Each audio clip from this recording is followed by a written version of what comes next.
नमस्कार, मेरा नाम है अखंड प्रताप त्रिपाठी। स्वागत है आपका मेरे इस खास YouTube चैनल पे। दोस्तों, आज हम बात ऐसे नेता की करने वाले हैं, ऐसे शांति प्रिय नेता की करने वाले हैं, ऐसे सादगी से भरे नेता की बात करने वाले हैं जिसका पूरा परिवार सादगी के लिए जाना जाता है। एक स्कूटी उठा करके सांसद होने के बावजूद की बात कर रहा हूं, स्कूटी उठा करके बीच चौराहे पर जाकर पान खाना, पान के खाने के दौरान लोगों से बातचीत करना, लोगों से मुखातिब होना उनका पेशा सा है, उनकी आदत सी है। और ऐसी सीट जहां से वो चुनाव लड़े, उस सीट की कीमत इतनी कि जहां से प्रधानमंत्री नरेंद्र मोदी चुनाव लड़े उससे भी ज्यादा है। अमित शाह, राजनाथ सिंह, नितिन गडकरी, ऐसे दिग्गजों से भी बड़ी सीट, उस सीट से वो चुनाव लड़ता है नेता, लेकिन महज 55,000-56,000 वोटों के अंतर से हार जाता है।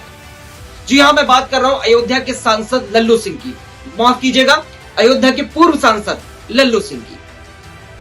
10 साल का कार्यकाल सांसदी के तौर पर बेहतरीन रहा। अयोध्या के कायाकल्प की हमने पूरी दिशा देखी, लेकिन चंद वोटों से उनको हार का सामना करना पड़ा। अयोध्या की हाई प्रोफाइल सीट से उनको हार का सामना करना पड़ा। तो यह कारण क्या था जिसकी वजह से उन्हें हार का सामना करना पड़ा? आज मैं ऐसे 5 वजहों पर प्रकाश डालूंगा जिसने अयोध्या की हार को सुनिश्चित किया। आज बात उस पार्टी की भी होगी जो लल्लू सिंह के खिलाफ में खड़ी थी, यानी समाजवादी पार्टी सपा के बारे में बात होगी, और कौन से ऐसे पॉइंट्स थे जिसने लल्लू सिंह को हार की तरफ ढकेला।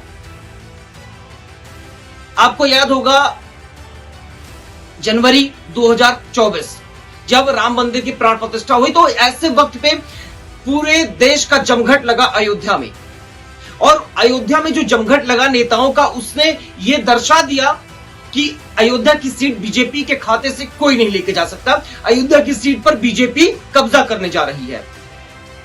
लेकिन जब आप मेरे इन पॉइंट्स को समझेंगे, मैं आपके समक्ष रखूंगा, तो आप ये जान पाएंगे कि आखिर अयोध्या की सीट पर गलती कहां हुई, वो मिस्टेक कहां हुई, और समाजवादी पार्टी ने कौन सी ऐसे धुरी पर काम किया जिससे उसको जीत मिल सकी। आपको याद होगा अयोध्या में मुलायम सिंह यादव के निर्देश पर क्या हुआ था, मैं उस विषय पर नहीं जाना चाहूंगा, लेकिन उसके बाद से अयोध्या की सीट लगातार विवादों में रही है। बीते 10 सालों में लल्लू सिंह का जो कार्यकाल रहा है बेहतरीन रहा है। अगर कामकाज के बारे में बात करेंगे तो लल्लू सिंह एक ऐसे नेता के तौर पर उभर कर सामने आए हैं कि जिन्होंने बिना दाग के काम किया है, बेदागी से काम किया है, अपने संसदीय क्षेत्र में उन्होंने बेहतरीन काम किया है, लेकिन उसके बाद भी उन्हें हार का सामना करना पड़ा। और जो वहां से चुनाव जीते हैं अवधेश प्रसाद, उन्होंने क्या काम किया? वो विधायक के तौर पर थे, विधायक होने के बाद कौन सा ऐसा जातीय फैक्टर था, कौन सा ऐसा फैक्टर था कि एंटी इनकम्बेंसी इतनी ज्यादा हो गई कि लल्लू सिंह को हार का सामना करना पड़ा। तो मैं पहले पॉइंट के ऊपर आपका ध्यान चाहूंगा। पहला जो पॉइंट है वो है जातीय समीकरण। बीजेपी पूरी तरह से जातीय समीकरण को साधने में नाकाम रही है। मैं इसे इसलिए कह रहा हूं क्योंकि अयोध्या में ओबीसी 22% है। अयोध्या यानी फैजाबाद जो लोकसभा सीट है, वहां से 22% जो आता है वो ओबीसी वर्ग आता है, 21% दलित आते हैं, और मुस्लिम जो है 19% है, ठाकुर महज 6% है, और ब्राह्मणों की संख्या जो है इसमें 18% आती है। तो ऐसे में जो जातीय समीकरण है उसको साधने में बीजेपी पूरी तरीके से नाकाम रही है, और इसी का परिणाम देखने को मिला कि बीजेपी वहां से अपना संसदीय क्षेत्र गंवा चुकी है। मैं इस जातीय समीकरण को इसलिए कह रहा हूं क्योंकि जातीय समीकरण अगर देखें तो वहां पे मुस्लिम जो है वो 19% है, और मुस्लिमों ने क्या खेला कर दिया, बीजेपी के साथ खेला कर दिया। ये इन सब विषयों को हम थोड़ा बाद में डिस्कस करते हैं, लेकिन क्या ओबीसी वर्ग, दलित वर्ग और ब्राह्मण वर्ग, इन लोगों ने बीजेपी को वोट नहीं दिया, ऐसा कह सकते हैं? उसके इस पर समझे, लेकिन उससे पहले हम थोड़ा ये देख लेते हैं कि वहां पर हुआ क्या।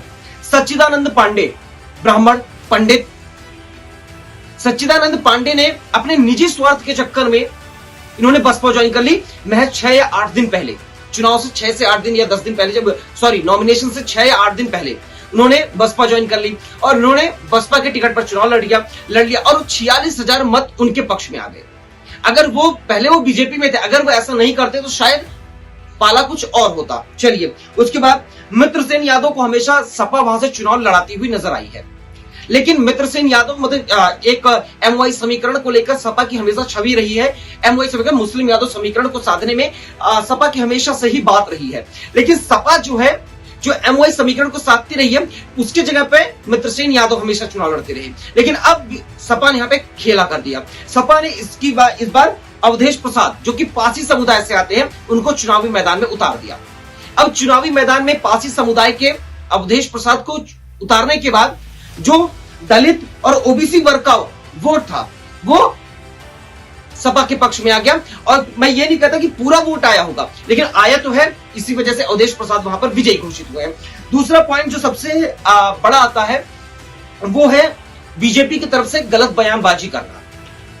गलत बयानबाजी ऐसे कि रूपाला गलत बयानबाजी करते हैं और लल्लू सिंह खुद ये कहते हैं हमें 400 पार इसलिए चाहिए क्योंकि हमें संविधान बदलना है।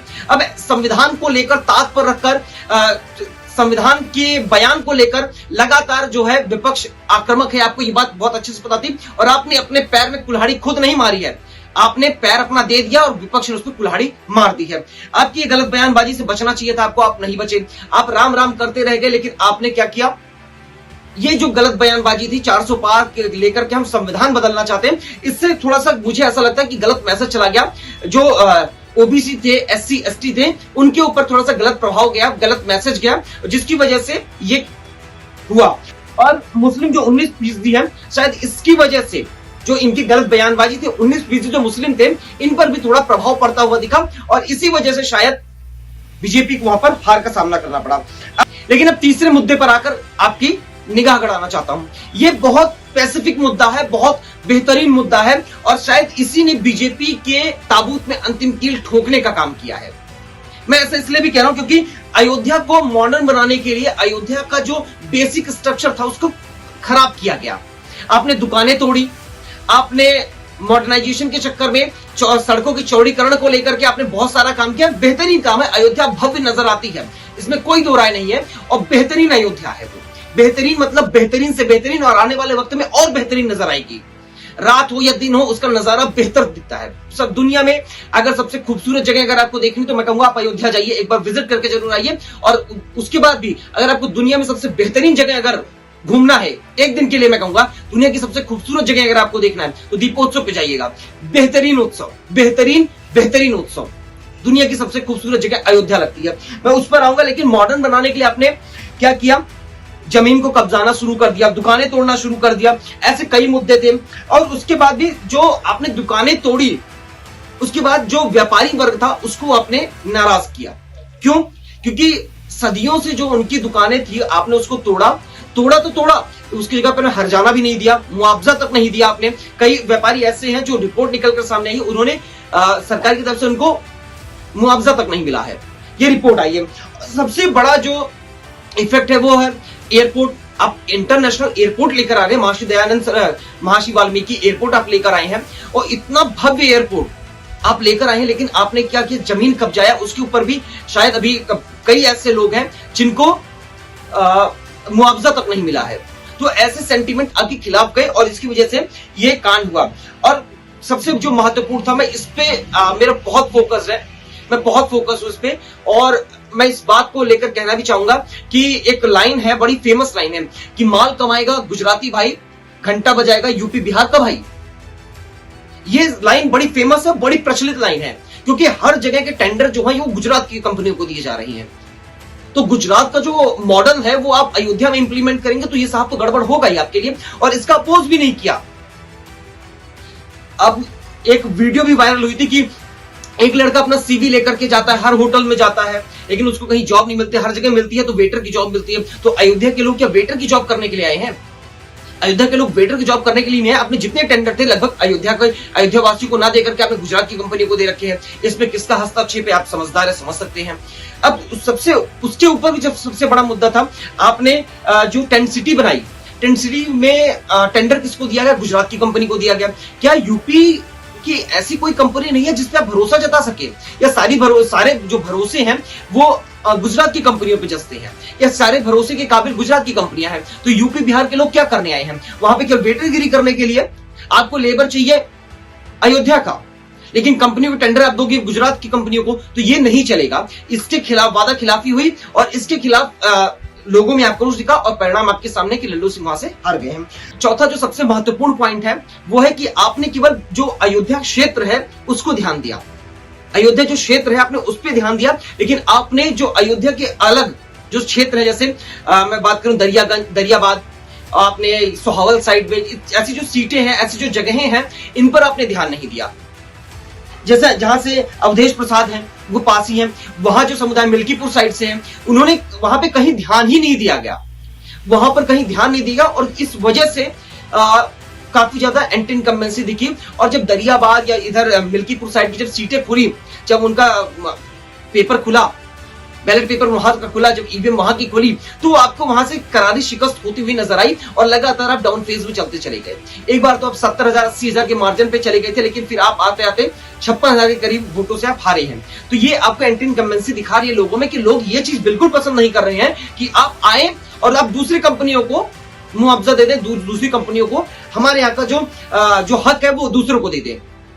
ये स्वाभिमान जो एक तरीके से अयोध्या के लोगों को, फैजाबाद के लोगों को के स्वाभिमान की लड़ाई हो गई थी कि हम यहां पर बैठ के आए हैं, अयोध्या को हमने बनाया, हम संवारने में लगे हैं, हम क्या लेबरगिरी करने के लिए आए हैं। तो ये वाला जो मुद्दा था ये काफी ज्यादा सेंटीमेंट हिट करता हुआ नजर आया। और जो सबसे बड़ा था ये कि व्यापारियों को इन्होंने उतना मुआवजा नहीं दिया, व्यापारियों को व्यापारी की जो पूंजी थी आपने उसको खत्म करने का काम किया, जिसकी वजह से ये आपके खिलाफ जाता हुआ नजर आया। मेरे हिसाब से ये मेरा पर्सनल ओपिनियन है। और जो पांचवा है जो सबसे महत्वपूर्ण है, जो दूसरे दलों से बीजेपी में आए नेता, मैं अभय सिंह की बात कर रहा हूं। अभय सिंह बीजेपी में आए, लेकिन वहां पर भी वो काम नहीं कर पाए। वो तो आए, वो बीजेपी में आए, बहुत अच्छी बात है, उन्होंने अच्छा काम किया था। उन्होंने जो भी किया, वो सपा से विधायक थे, विधायक से उठकर वो सपा छोड़ी। उन्होंने अभी सपा छोड़ी कि नहीं छोड़ी इसके बारे में कोई पुख्ता जानकारी नहीं है, लेकिन अभी उनकी पत्नी और उनके पिता ने, यानी भगवान भगत सिंह जो है, इनके पिता का है, अभय सिंह के पिता, उन्होंने भी बीजेपी ज्वाइन कर ली, उनकी पत्नी ने भी बीजेपी ज्वाइन कर ली है। तो ऐसे में वो तो बीजेपी में आ गए, लेकिन उनका जो वोट बैंक है वो नहीं आया। यानी नेता के आने से काम नहीं चल रहा है, नेता के आने से कोई फर्क नहीं पड़ता, आपके साथ आपका वोट बैंक भी आना जरूरी है। लेकिन वो वोट बैंक अभय सिंह के साथ में, उनके साथ लल्लू सिंह के साथ में नहीं आया, जिसका खामियाजा यहाँ पे भुगतना पड़ा। और सबसे महत्वपूर्ण बात जो मैं यहाँ पे इंगित करना चाहूंगा, खब्बू तिवारी को मैं इसमें दोष देना चाहूंगा कि आप हमेशा, जब भी मैंने देखा आपको, आप हमेशा अंबेडकर नगर साइड की रैली में ज्यादा रहे। आप गोसाईगंज आपका क्षेत्र है, मैं बिल्कुल मानता हूं, लेकिन जो एक ब्राह्मण नेता की जो छवि है आपकी, वो बेहतरीन है मेरे हिसाब से, आपकी बेहतरीन छवि है। तो ब्राह्मणों को साधने, जैसे कि ये सच्चिदानंद पांडे अगर बसपा ज्वाइन करके वो एंटी इनकम्बेंसी दिखा रहे हैं, दूसरी साइड में प्रचार कर रहे हैं, तो मेरे हिसाब से आपको आकर के लल्लू सिंह के पक्ष में कम से कम 2-4 रोड शो तो करने चाहिए थे। और रोड शो ना करके आप रैली करते, आप बेहतरीन काम कर सकते थे। और ये जो ब्राह्मणों को साधने का काम है, आप बेहतर कर सकते थे। लेकिन आपने अयोध्या क्षेत्र में जहां पर रहते हैं, आप अयोध्या क्षेत्र में, फैजाबाद क्षेत्र में रहते हैं, आपने वहां पर ध्यान ना दे करके आपने अंबेडकर नगर क्षेत्र में ध्यान दिया। तो वो मुझे ऐसा लगता है कि ज्यादा कारगर सिद्ध नहीं हुआ। आपकी और अभय सिंह की का वोट बैंक बेहतरीन है, सच में बहुत बेहतरीन है। आप दोनों में प्रतिद्वंदी थे और अभी तो बेहतरीन काम आप दोनों कर सकते हैं, और बेहतरीन काम आप दोनों ने किया है। और आप दोनों का अगर वोट बैंक मिलता तो 100% जो है, या फिर अंबेडकर नगर की सीट हो या फिर सपा यहाँ अयोध्या की सीट हो या यानी फैजाबाद की सीट हो, दोनों पे आप बेहतरीन काम कर सकते थे। लेकिन आपने वो काम नहीं किया। आप अगर मिलकर लड़ते दोनों साथ में चुनाव, और दोनों एक साथ मिलकर के प्रचार करते बीजेपी का, तो ये जो स्थिति थी, ये 56,000 का वोट का मार्जिन जो हार में है, वो जीत में जरूर तब्दील होता। मैं खब्बू तिवारी के सामर्थ्य से वाकिफ हूं। खब्बू तिवारी जैसा नेता 56,000 क्या 56 लाख वोट एक साथ अपने तरफ कैप्चर करने के काबिल है, मुझे ऐसा लगता है। और अभय सिंह का अगर साथ मिलता तो ये मार्जिन 1 लाख से ऊपर जा सकता था, लेकिन वो मार्जिन नहीं जा पाया। और अयोध्या की जमीन जो है, मतलब फैजाबाद की जो जमीन है, आपने अयोध्या के इस साइड तो काम कर दिया, जो दर्शन नगर साइड था आपने उस पर काम कर दिया और दर्शन नगर में बेहतरीन काम किया आपने। आप एयरपोर्ट लाइन को देख लीजिए, एयरपोर्ट से दर्शन नगर तक आइए, आपने बेहतरीन काम किया। इधर देवकाली बाईपास से लेकर के आप अंबेडकर नगर रोड जो आप बनवा रहे 4 लेन रोड है, बेहतरीन काम है। हाँ, थोड़ा जल्दी होना चाहिए काम क्योंकि जनता को बहुत परेशानी हो रही है, लेकिन स्लो काम है लेकिन बेहतरीन काम है। जो बनकर निकलेगा सामने वो अल्टीमेट निकलेगा, उस पर आपने अच्छा काम किया है। लेकिन जो आप दूसरा काम कर रहे हैं, आपको साथ मिलकर लड़ना चाहिए था, अब आपके पास पावर नहीं है, वो चीज थोड़ी सी एंटी इनकम्बेंसी पैदा कर गई। अगर आप खब्बू तिवारी साथ मिलकर रोड शो करते या फिर साथ मिलकर चुनाव लड़ते तो साथ मिलकर आपके ज्यादा नहीं 4-5 रैलियां अगर कर देते तो बेहतरीन काम हो सकता था। लल्लू सिंह जो 56,000 वोट से हारे, 56,000 प्लस में वोट के मार्जिन से जीतते। अब सबसे जो महत्वपूर्ण बात है वो यहां पर आता है, जो सपा ने काम किया। सपा हमेशा मित्रसेन यादव को चुनावी मैदान में उतारती थी, लेकिन इस बार जो चीजें बदली वो काफी अलग बदली, क्योंकि मित्रसेन यादव हमेशा जब चुनाव लड़ते थे उनके ऊपर एक टैग लग जाता था कि अरे ये तो यादव है, और MY समीकरण को लेकर बात होती थी। लेकिन इस बार सपा ने बेहतरीन काम करते हुए यहां से अवधेश प्रसाद को जो चुनावी मैदान में उतारा, उसने लल्लू सिंह की हार को सुनिश्चित किया, क्योंकि किसी को उम्मीद नहीं थी कि लल्लू सिंह यहां से हार सकते हैं। लेकिन मैंने बहुत पहले प्रेडिक्ट कर दिया था लल्लू सिंह की सीट फंसी हुई है। मुझे भी नहीं पता था कि मुझे लगता था हार का मार्जिन जो होगा वो 10,000 5,000 वोट होगा, इससे ज्यादा नहीं होगा। लेकिन जब लल्लू सिंह की हार में 50,000 प्लस वोटों का इजाफा देखा मैंने, तो मैं समझ गया कि इसमें एंटी इनकम्बेंसी कितनी ज्यादा है। तो दूसरी जो इसमें सबसे महत्वपूर्ण बात है, अवधेश प्रसाद पहली बात तो पासी थे, और पासी समुदाय यानी SC ST OBC, इसमें इन्होंने इनके वोट को साधने का काम बेहतरीन किया इन्होंने, और इसी वजह से कई ब्राह्मणों का वोट कटा। सच्चिदानंद ने वोट काटा ब्राह्मणों का। दूसरी चीज, अभय सिंह का वोट नहीं आया, खब्बू तिवारी का वोट नहीं आया, और खब्बू तिवारी का वोट ना आना सबसे ज्यादा दुखदाई था। अभय सिंह का जो ठाकुर है, लल्लू सिंह भले ही ठाकुर है, ठीक है, लेकिन अभय सिंह आते तो मजबूती और मिलती उनको। एक रोड शो तो बनता था ये अभय सिंह के साथ उनका, अगर अभय सिंह प्रॉपरली बीजेपी में आ गए तो ये जो मजबूती है वो और मिलती नजर आती, मुझे ऐसा लगता है। और जो रुदौली के विधायक हैं रामचंद्र यादव, उन्होंने थोड़ी गड़बड़ी कर दी। मैं ऐसा इसलिए कह रहा हूं, रुदौली के सांसद विधायक को चाहिए था रामचंद्र यादव को कि जैसे यादव को साधने का काम उन्हें करना चाहिए था, लेकिन यादव को साधने का काम उन्होंने नहीं किया।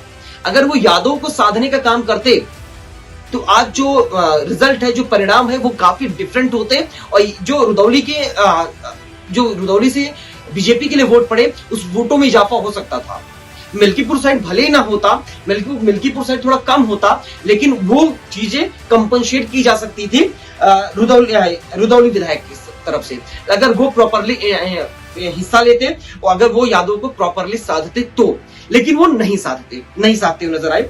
और इसमें जो सबसे बड़ा फैक्टर नजर आया वो था ये विकास के नाम पर आपने जो काम किया वो उतना कारगर सिद्ध नहीं हुआ। आपने लोगों की जमीनें ली, अधिग्रहण की, लेकिन उसमें उतना मुआवजा मिलता हुआ नजर नहीं आया, जिससे व्यापारी काफी नाराज नजर आए। कई लोगों के गांव उजड़ गए। आपने मेट्रो एयरपोर्ट के नाम पे आपने कई लोगों के गांव उजाड़े। तो वो चीजें जो है, तो विकास जहां होता है वो यहाँ से वहां तो ये सब चीजें होती है, लेकिन उसके परे भी अगर हम देखें तो एंटी इनकम्बेंसी आपके खिलाफ तो देखी गई, और आपको मेरे हिसाब से आप जीत के प्रबल हकदार थे, लेकिन वही है कि आपकी बदजुबानी, आपके नेताओं की बदजुबानी, बीजेपी की बदजुबानी आपको लेकर डुबो गई। और जो सबसे महत्वपूर्ण था कि आपको लग रहा था बृजभूषण पूर्वांचल जिता देंगे, पूर्वांचल में बृजभूषण बेहतरीन काम करेंगे, लेकिन बृजभूषण की खुद की सीट, उनके बेटे जहां से लड़ रहे हैं, उनकी सीट भी फंसती हुई नजर आ रही थी, तो बृजभूषण अपनी सीट नहीं बचा पाए, और उन्हीं बृजभूषण के चक्कर में इनको हार का सामना करना पड़ा। हरियाणा में इतना ज्यादा विरोध हुआ इनका, तो हरियाणा में भी हार का सामना करना पड़ा। तो वहीं अभय सिंह जो बीजेपी को समर्थन दिया, लेकिन उतने वोट वो हासिल नहीं कर पाए। इधर बृजभूषण का उतना ज्यादा मुखर होकर सामने नहीं आना, और लल्लू सिंह की बदजुबानी, लल्लू सिंह का जो ये बयान था, लेकिन लल्लू सिंह हार गए।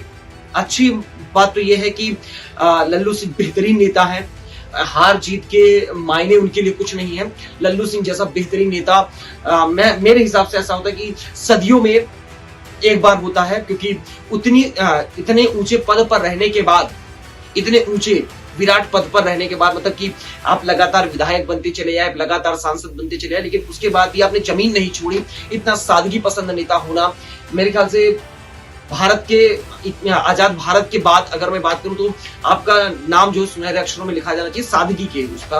और आप जीत तो डिजर्व करते थे, लेकिन आप नहीं जीत पाए। लेकिन जो भी जीता है उसको मेरी तरफ से बहुत बहुत शुभकामनाएं हैं। और उम्मीद करूंगा कि अवधेश जी आप पहली बार सांसद बने तो आप बेहतरीन काम करके दिखाएंगे और अयोध्या की जनता को खूब सारा प्यार देंगे, खूब सारे डेवलपमेंट देंगे और अयोध्या जैसे फल फूल रही है और बेहतरीन तरीके से आपके सानिध्य में फले फूले और अयोध्या के लोगों का विकास हो, अयोध्या का विकास हो, साथ में साथ लोगों का विकास हो। और जो ये ट्रेंड चला है कि माल कमाएगा गुजराती भाई, घंटा बजाएगा यूपी बिहार का भाई, इस ट्रेंड को आप चेंज करके लाइए। और माल यहाँ पे ये होना चाहिए, माल कमाएगा यूपी बिहार का भाई और घंटा भी बजाएगा यूपी बिहार का भाई। ये सेंटीमेंट लेकर मैं आपसे विदा लेता हूं। बहुत बहुत शुक्रिया, आपने वीडियो को यहां तक देखा होगा तो अपने लिए बहुत स्पेशल है। बहुत बहुत शुक्रिया, बहुत बहुत धन्यवाद। और ऐसी वीडियो देखते रहिए। और इसमें मैं आपको पहले बता देता हूं, मेरा अपना पर्सनल ओपिनियन था और मुझे ऐसा लगता है कि किसी के लिए हेट नहीं है, किसी के लिए प्यार नहीं है, बस एक जनरल स्टेटमेंट थी। और ये जो अयोध्या की लड़ाई थी, ये स्वाभिमान की लड़ाई थी और स्वाभिमान की लड़ाई में क्योंकि बदजुबानी के चलते मुझे लगता है ये हार हुई है और जातीय समीकरण को ना साध पाना। और मुझे ऐसा लगता है कि जातीय समीकरण साधना बहुत जरूरी हो गया था, क्योंकि आपने प्रत्याशी बदला था, लेकिन बीजेपी ये समझ पा रही थी कि प्रत्याशी नहीं बदलेंगे।